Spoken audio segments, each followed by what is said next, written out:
Israel is a nation situated in a geopolitically volatile region, surrounded by neighboring countries that have historically been hostile toward its existence. The constant tension means that the potential for conflict is ever persistent, including the threats of missile attacks from nations and groups that oppose Israel's sovereignty.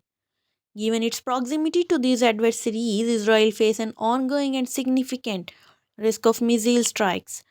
This persistent threat has driven the country to develop one of the most advanced defense systems in the world, designed to provide 24 by 7 airspace protection and capable of intercepting high speed missiles.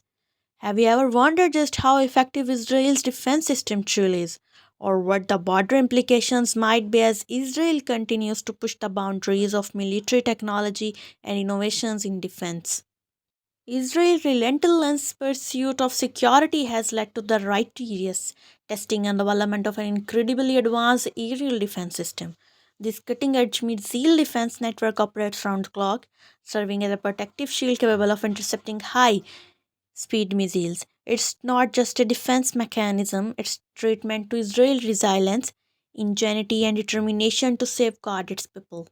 But how effective is this the system really? What kind of missiles can it actually neutralize? And what does this mean for Israel's military capabilities and dispositions in the region? Let's take a closer look. Since declaring independence in 1948, Israel has faced constant threats and conflicts, forcing it to adapt and innovate. During the 1948 Arab Israeli War, the nation relied on outdated World War II era weapons, handguns, mortars, and rudimentary armored vehicles to defend its borders. By 1956, during the Suez Crisis, Israel had begun to modernize its military, partnering with France and the UK in a campaign against Egypt.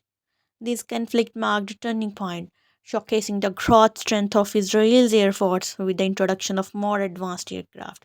Over the decades, Israel's military strategy has evolved dramatically, driven by the need to stay ahead of these adversaries. Today's state of the art defense system reflect not only technological powers but also a deeply ingrained mindset of preparedness and survival in a volatile region. During the Six Day War in 1967, Israel achieved a stunning victory thanks in part to the French Mirage three fighter jets that secured air superiority. This conflict also saw the use of Soviet T 54 and T 55 tanks, highlighting the evolving nature of warfare in the region. By 1973, during the Yom Kippur War, the battlefield had shifted again, with more advanced American fighter jets taking center stage. This war underscored the critical role of anti tank missiles, particularly the Soviet made RPGs wielded by Arab forces, which posed a serious challenge to Israeli troops. Fast forward to the 1990s, the security landscape had changed once more. Tensions flared as Hezbollah began launching waves of missiles in northern Israel from Lebanon.